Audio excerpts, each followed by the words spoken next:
আসসালামু আলাইকুম।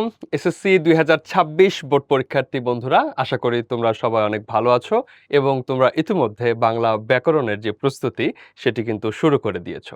তোমাদের এই প্রস্তুতিকে আরো শানিত করতে এবং চমৎকার করতে আমরা উদ্ভাসের পক্ষ থেকে তোমাদেরকে অলরেডি ২ টি ভিডিও দিয়েছি।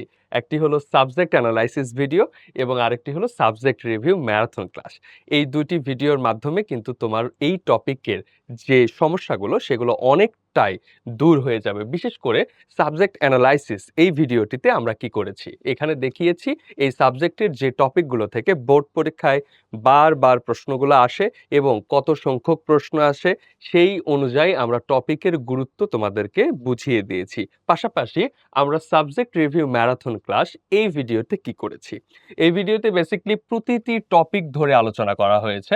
অর্থাৎ যে টপিকগুলো তোমাদের শর্ট সিলেবাসে অন্তর্ভুক্ত এবং বোর্ড কর্তৃক নির্ধারিত সেই টপিকগুলো ধরে, ধরে তোমাদের সাথে আলোচনা করা হয়েছে এবং এই যে টপিকের যে কনসেপ্ট ক্লিয়ার করার বিষয়টি, সেটিও কিন্তু এখানে আছে। অর্থাৎ কিছু, কিছু টপিক আছে তোমরা হয়তো না বুঝে মুখস্থ করে গিয়েছো এতদিন, সেই বিষয়গুলোকে আমরা কনসেপ্ট ক্লিয়ার করে দিয়েছি ভিডিওটিতে এবং টপিক ভিত্তিক টিপস অ্যান্ড ট্রিকস, টপিক ভিত্তিক অর্থাৎ কিছু, কিছু টপিক আছে যে ছোট, ছোট কিছু ট্রিকস এপ্লাই করলে সহজে অ্যান্সার করা যায় এবং বেশ নির্ভুলও হয়। সেই বিষয়গুলোও কিন্তু আলোচনা করা হয়েছে। পাশাপাশি গুরুত্বপূর্ণ টপিক সহজে উপস্থাপন। অর্থাৎ কিছু গুরুত্বপূর্ণ টপিক ধরো যে সমাসের কথা আমরা বলতে পারি কিংবা বাক্যের অংশগুলোর কথা বলতে পারি কিংবা বাগঅর্থ কিংবা আ ধ্বনীয় বর্ণ এই যে টপিকগুলো যে কিছু, কিছু ক্ষেত্রে কঠিন হয়ে থাকে সেগুলোকে আমরা আরো সহজে তোমাদের কাছে উপস্থাপন করেছি এবং প্রয়োজনীয় সংখ্যক এমসিকিউ সলভ করেছি। বিভিন্ন বোর্ড পরীক্ষায় আসা বিভিন্ন সালের যে প্রশ্নগুলো বারবার রিপিট হয় এবং এই প্রশ্নগুলো তোমরা অনেক সময় বুঝতে অসুবিধা হয়, সেই বিষয়গুলোকে সহজে তোমাদের কাছে উপস্থাপন করেছি এই যে সাবজেক্ট রিভিউ যে ম্যারাথন ক্লাসে সেখানে। এবং সেখানে কিন্তু ব্যাকরণ অংশ এবং লিখিত অংশ উভয় অংশ নিয়েই আলোচনা করা হয়েছে। ব্যাকরণ অংশের যে অংশটুকু আছে এটা কিন্তু বোর্ড কর্তৃক নির্ধারিত শর্ট সিলেবাসে যেমন ধ্বনীয় বর্ণ থেকে দেখতে পাচ্ছ শুরু হয়েছে এবং শেষে শব্দজোড় পর্যন্ত।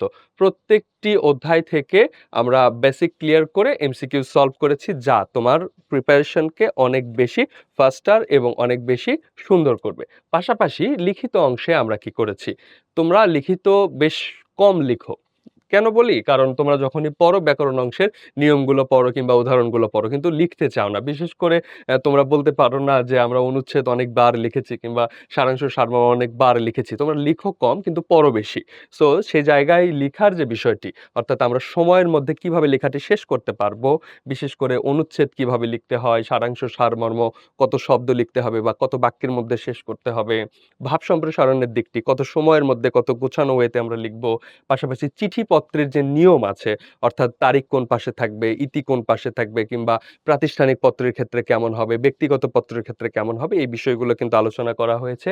পাশাপাশি সংবাদ প্রতিবেদন অর্থাৎ সংবাদপত্রে ছাপানোর জন্য কিংবা সংবাদপত্রে প্রকাশের জন্য যে প্রতিবেদনগুলো আমরা লিখি সেক্ষেত্রে আমরা কি ধরনের নিয়ম নীতিগুলো মেইনটেইন করব, কত পেজ লিখব এবং কত সময়ের মধ্যে লিখতে হবে এই সামগ্রিক বিষয় নিয়ে আলোচনা করা হয়েছে। পাশাপাশি আমাদের যে প্রবন্ধ একটা বড় মার্ক কিন্তু প্রবন্ধেতে থাকে এবং প্রবন্ধের যে নিয়মগুলো আছে অর্থাৎ তোমরা এতদিন যেভাবে প্রবন্ধ লিখেছো তার বাইরে গিয়ে বোর্ড পরীক্ষার উপযোগী কত সময় ধরে আমাদের প্রবন্ধ লেখা উচিত সম্পূর্ণই কিন্তু আমরা সাবজেক্ট রিভিউ ম্যারাথন ক্লাসটিতে আলোচনা করেছি। তোমরা ইতিমধ্যে যারা এই ভিডিওটি দেখেছো তারা তো নিশ্চিতভাবে এগিয়ে গিয়েছো।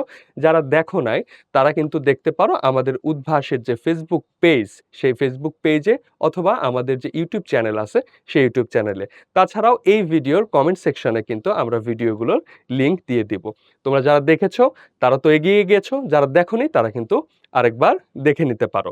তো এটি দেখে নিলে তোমার কি হবে? বোর্ড পরীক্ষায় তুমি আরেকটু সাহস পাবে এবং আশা করি যে তোমার বোর্ড পরীক্ষাটি আরেকটু সহজ হবে।